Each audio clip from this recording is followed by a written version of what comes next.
Kuncinya adalah berdoa, Betul. kemudian berzikir dan berikhtiar. Iya.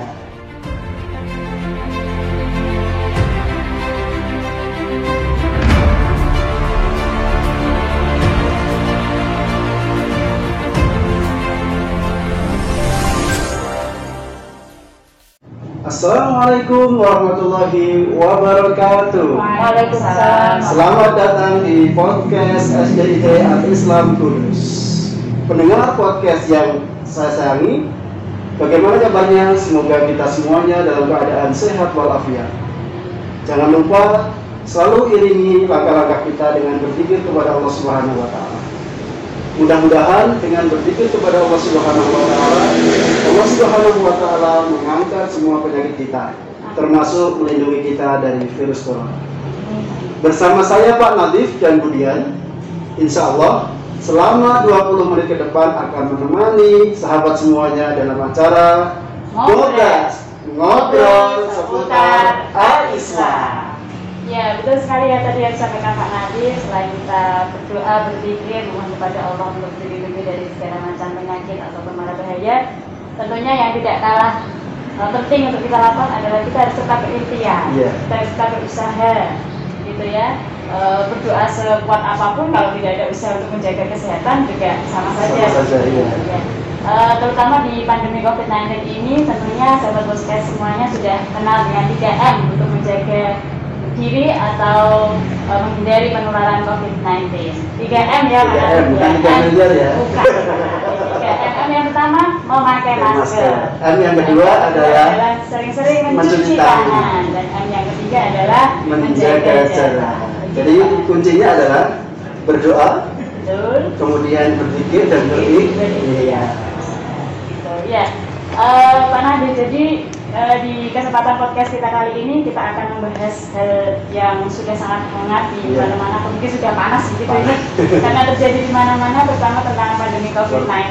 Jadi tidak terasa atau terasa banget ya kalau corona itu sudah 9 bulan singgah di Indonesia. Oh iya, seperti bayi dalam kandungan ibunya ya, 9 bulan, tinggal dilahirkan itu kalau bayi ya. Iya, jadi bahkan data yang terakhir itu sudah mencapai sekitar 467.000 kasus di Indonesia. Di Indonesia ya, belum nanti di dunia.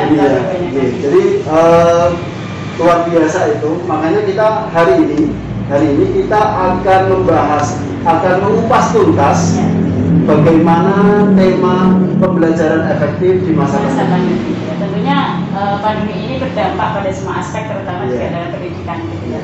Baik, sahabat podcast SDIT Islam telah hadir bersama kita Pak Nadif untuk membahas tadi ya pembelajaran efektif di masa pandemi. Seorang guru senior di SDIT Islam, tentunya sahabat podcast dan tidak asing lagi. Dan seorang wali murid juga, gitu ya. Jadi beliau selain guru juga wali murid dengan 3 putra putri, 2 diantaranya melaksanakan BDR atau belajar dari rumah. Kita akan menggali berbagai pengalaman gitu ya dengan beliau. Tidak sabar kami ingin memperkenalkan adalah Bu Puji Aryani Wulandari. Assalamualaikum warahmatullahi wabarakatuh. Waalaikumsalam warahmatullahi wabarakatuh. Bagaimana keadaan Bu Puji? Alhamdulillah Pak sehat di sini. Senyum terus, bahagia ya Bu ya. Insya Allah. Harus tetap bahagia. Jangan lupa bahagia ya. Karena bahagia dapat meningkatkan imun kita. Sahabat podcast juga harus selalu bahagia ya. Oke, baik Bu Puji, ini terkait dengan tadi ya tema kita ya, pembelajaran efektif di masa pandemi. Iya, Bu Puji sudah berapa lama mengajar di SDIT Islam? Kurang lebih 12 tahun.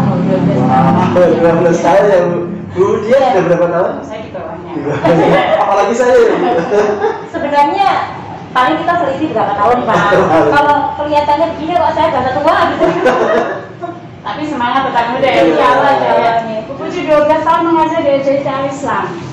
Apakah ada perbedaan ketika mengajar dalam kondisi normal gitu ya di sekolah yang kita full day dengan mengajar saat BDR, belajar di rumah? Apakah ada perbedaan? Kemudian perbedaannya di mana?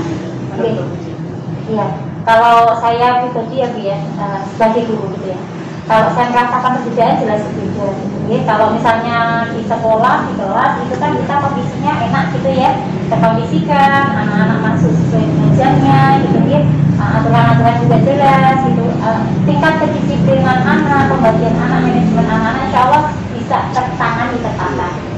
Pembelajaran juga bisa efektif. Kita bisa melihat satu persatu siswa kita, bisa melihat respon mereka. Itu kalau saya pribadi itu jadi kunci saya bisa mengukur saya mempelajari anak-anak ini sukses atau enggak. Gitu kan dari terlihat ya. Ya betul. Kalau dari sisi saya sebagai orang tua, saya juga merasa jauh meletak bedanya. Kalau dulu ngangkat jam 7, jemput jam setengah 3, selesai urusan gitu nggih. Tinggal malam nanti pendampingan belajar paling tambahan-tambahan dan persiapan dari esok. Nggih, kalau sekarang kan full gitu nggih, karena peran guru kan kita ambil alih tidak 100% sih, kita berdasarkan arahan dari guru kita mendapatkan materinya, juga tugasnya anak apa, kita mengarahkan ke anak-anak. Tapi itu saya alami sendiri memang butuh energi yang luar biasa. Oke, kalau saya sebagai guru dan sebagai orang tua seperti itu. Jadi baik sebagai guru maupun orang tua juga butuh energi yang luar biasa tadi ya. Oke, dan kondisi pandemi seperti ini memang kita sebagai guru, kalau saya alami sendiri memang harus gimana bisa beradaptasi dengan kondisi yang ada. Jadi kalau menurut Undang-Undang Sisdiknas gitu ya, Sisdiknas itu kan menyampaikan pendidikan itu ada 3 aspek, itu ya Dian dan Pak Nabi. Yang pertama itu bahwa pendidikan itu usaha terencana dan sadar dan terencana. Jadi kita sebagai guru itu secara sadar dan terencana melakukan pembelajaran. Terus yang poin yang kedua adalah ada suasana pembelajaran yang kita bangun, kita rancang untuk pencapaian target-target dan pencapaian tujuan pembelajaran. Tujuan pembelajarannya apa? Pembentukan karakternya siswa, pembentukan alat siswa, gitu ya. Potensi-potensi diri siswa itu yang kemudian kita coba gali, kita munculkan dalam proses pembelajaran itu. Nah, dalam kondisi pandemi seperti ini, kalau saya sebagai guru mau kehilangan 2 momen itu, Pak. Apa saja itu? Yang pertama itu bahwa tidak ada lagi pengkondisian pembelajaran sebagaimana kalau di sekolah. Jadi kalau pandemi itu tidak ada pembelajaran di kelas langsung. Jadi kan suasana pembelajaran. Jadi ketika saya menyampaikan materi itu saya tidak tahu prosesnya anak-anak ketika mencapai pembelajaran itu, ketika satu kompetensi dicapai itu dia prosesnya bagaimana di rumah. Saya tidak bisa mengukur bagaimana. Terus yang kedua saya juga merasa betulkah potensi si anak ini benar-benar bisa termunculkan, bisa terbentuk dalam pembelajaran itu gitu nih. Karena kalau dalam pembelajaran seperti ini kita tidak tahu prosesnya, kita hanya bisa menilai, melihat hasilnya ya, dan hanya hasilnya. Tidak tahu itu kerja sendiri atau dikerjakan orang lain. Pengalaman ya ini ya, kayaknya itu curhat ini. Ya, memang ini kondisi-kondisi yang istimewa. Jadi memang kita sebagai guru pun harus kembalinya ke kita. Bagaimana kita bisa beradaptasi. Kalau kondisi seperti ini saya jadi ingat begitu Pak. Yang ini ya ucapan dari Kiai Haji Imam Abdul Kasih. Beliau menyampaikan bahwa metode itu lebih penting daripada materi. Ya. Tapi guru itu lebih penting daripada metode. Gitu, ya. Nah, betul nih. Dan di atas semua itu, guru itu yang lebih penting. Guru ya. Nah, itu yang menurut saya kembali bercermin ke saya gitu ya. Dan kita sebagai guru saja tidak cukup gitu ya. Sebagai seorang secara fisik guru tidak cukup gitu ya. Ruhnya harus kita tampilkan juga. Ya, kalau guru itu kan profesi gitu nih. Tapi kalau guru itu tidak bisa kita labeli bahwa saya guru, otomatis saya punya apa sebagai seorang guru itu yang menjadi modal kalau saya. Dan kita semua belajar untuk itu, saya juga belajar untuk itu, bagaimana bisa selalu menjaga saya sebagai guru. Jadi dimanapun saya berada itu ya selalu bahwa saya guru gitu loh. Saya ke mall itu ya saya guru gitu ya. Jadi pantaskah saya seorang guru melakukan hal-hal yang tidak mencerminkan sebagai guru? Karena kita sebagai guru itu ya satu, kita menjaga adat-adat kita untuk mewujudkan bahwa ini loh saya guru teladan gitu nggih. Yang kedua, kepribadian kita. Status WA itu juga mencerminkan siapa kita gitu nggih. Jadi kadang-kadang kan kita melihat status sebelum saya upload status kadang-kadang mikir ini pantas nggak ya gitu nih. Berpikir berkali-kali pantas nggak seorang saya sebagai seorang guru, karena kepribadian kita itu nanti menentukan kepercayaan orang tua kepada kita. Jadi buku menurut saya ini menjadi energi yang luar biasa untuk bisa kita pertahankan, kita tingkatkan, apalagi di masa pandemi seperti ini. Kalau saya tanya dulu, berarti saya jadi teringat sebuah kalimat atau kata-kata yang memang menyentuh kita sebagai guru. Ya. Jadi kalau kita mengajar dengan hati juga, mendidik dengan hati juga nanti akan sampai ke Iya, ya. Transfer pengetahuan itu ya tidak bisa ya. Kemudian Bu Puji, jadi kita saat ini berada di masa pandemi. Mau tidak mau kita harus bisa menyesuaikan, bisa beradaptasi. Nah sekarang gini, sebagai guru yang tadi notabene sudah 12 tahun, seharusnya sudah pengalaman gitu ya. Apa saja yang sudah dilakukan oleh Bu Puji dalam melaksanakan pembelajaran di masa pandemi? Ya memang kalau saya sebagai guru ya bagaimanapun juga guru itu pembelajar, harus jadi pembelajar sejati gitu ya. Apalagi yang kita hadapi itu siswa. Yang kita hadapi tahun ini siswa yang sama di kelas yang sama, bisa jadi tahun depan ketemu dengan siswa dengan jenjang yang sama beda lagi Pak. Jadi memang kalau saya rasakan memang kita pembelajar, kita harus belajar. Jadi kembali lagi saya masih belajar juga gitu ya. Untuk pandemi ini yang kita lakukan, apa yang bisa kita lakukan akhirnya sebisa mungkin kita lakukan. Trial dan error, kita melakukan satu metode, kemudian kita beralih lagi, dievaluasi, beralih ke metode yang kita rasa mencari metode mana yang paling tepat untuk pembelajaran.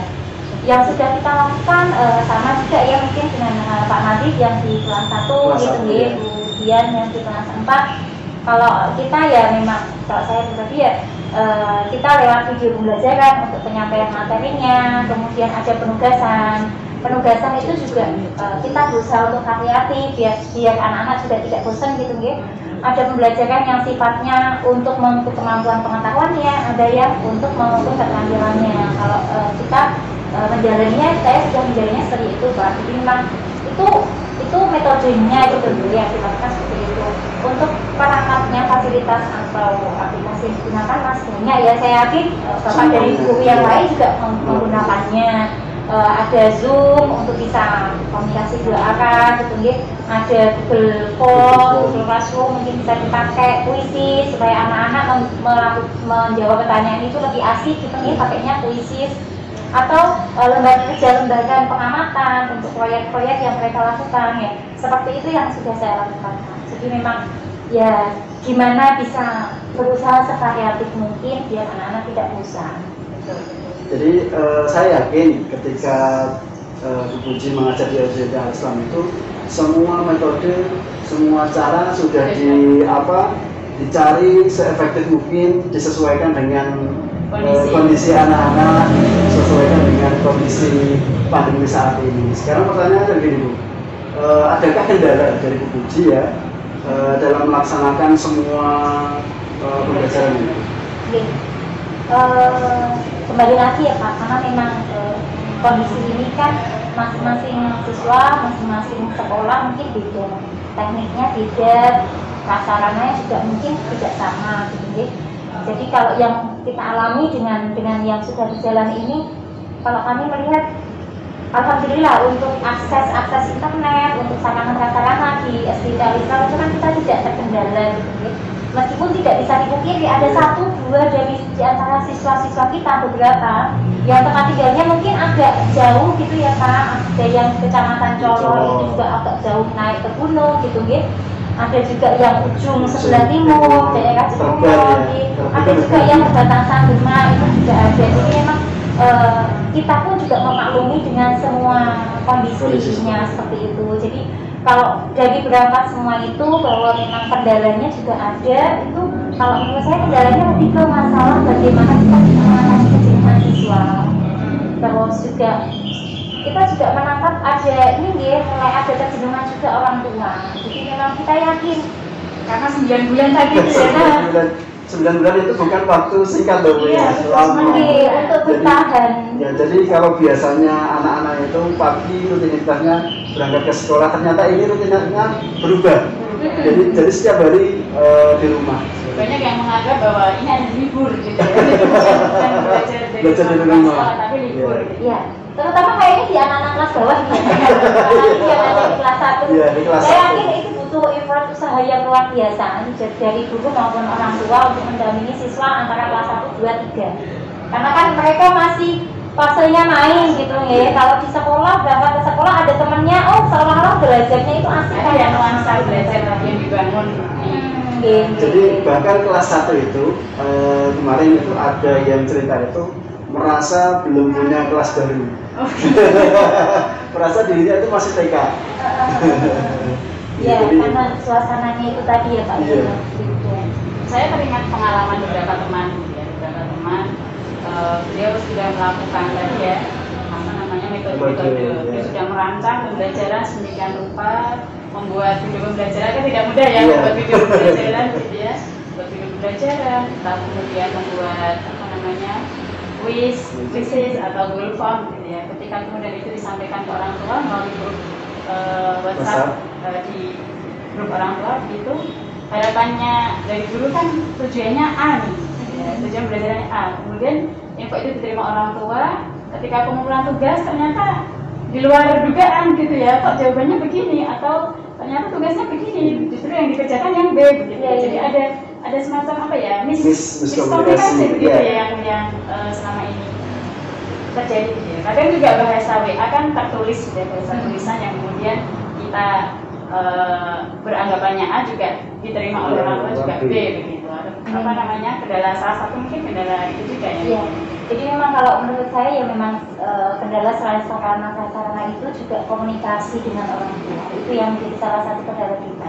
Jadi memang kalau kembali lagi terus kalau dia pembelajarannya efektif bagaimana gitu ya, kita sudah berusaha dengan berbagai metode dan teknik penyampaian. Yang paling ini juga menjadi satu kunci juga bagaimana kita bisa membangun komunikasi dengan orang tua. Pak, nanti kemudian kalau saya begitu. Jadi jangan sampai ada miskomunikasi. Jadi sebenarnya komunikasi itu akan efektif kalau kita masing-masing punya husnuzan satu sama lain gitu ya, satu sama lain. Kalau dalam Al-Quran kan disebutkan ada beberapa kaulan ya, perkataan kaulan syaridah, kaulan karimah, kaulan layina gitu ya. Jadi bagaimana kita bisa bertutur kata yang baik, yang mudah dipahami, mudah dicerna gitu ya. Dan itu menimbulkan empati. Dan menurut saya model-model inilah yang kemudian jadi bekal kita untuk ketika berkomunikasi dengan orang tua itu tadi.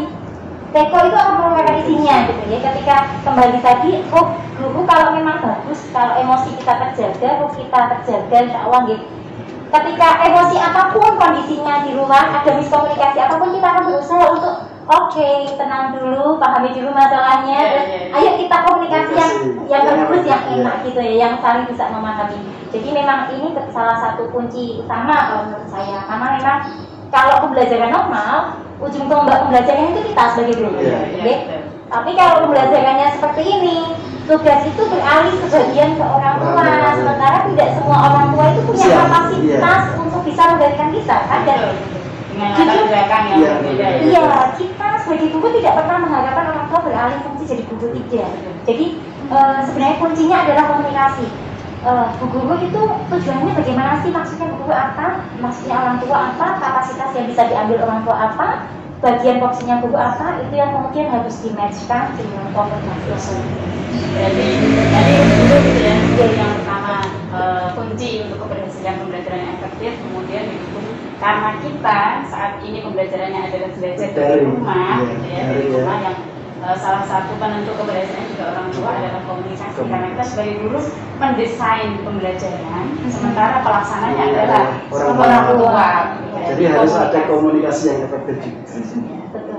Jadi salah satu program sekolah kita home visit itu mungkin bisa salah satu cara. Iya, betul. Untuk menjembatani ya Bu, karena dengan home visit itu kan kita bisa tahu nilainya anak-anak seperti apa, dan juga bisa menambah kedekatan kita kepada anak-anak. Anak-anak senang kalau dikunjungi. Gih, alhamdulillah ya begitulah. Kurang lebihnya nggih ngoten iki. Begitu ya. Jadi untuk merancang pembelajaran yang efektif tadi gitu ya, kalau bisa kita simpulkan dari pengalaman yang pertama adalah menyesuaikan materinya, tentunya tidak sama dengan kondisi pandemi ini. Kemudian yang kedua pemilihan metode, yang tepat, dan kunci ketiga adalah ruh guru tadi, didukung dengan komunikasi yang efektif antara guru dengan orang tua. Ya. Oke, baik ya, sahabat podcast yang berbahagia, itu tadi adalah obrolan kita dengan Bu Puji Wulandari sebagai seorang guru yang senior dan juga sebagai wali murid. Kami ucapkan terima kasih Bu Puji. Terima kasih Bu Puji. Baik, sahabat podcast Asyidatul Islam, untuk kesempatan kali ini kita cukupkan dulu. Nantikan tema-tema menarik lainnya di Ngobras ya. Ngobrol seputar Al-Islam. Terima kasih. Apabila kami ada kesalahan, saya Pak Nadif Dan saya Budian. dan Bu Puji Wulandari, kami mohon maaf yang sebesar-besarnya. Billahi taufiq wal hidayah. Assalamualaikum warahmatullahi wabarakatuh. Waalaikumsalam warahmatullahi Dadah.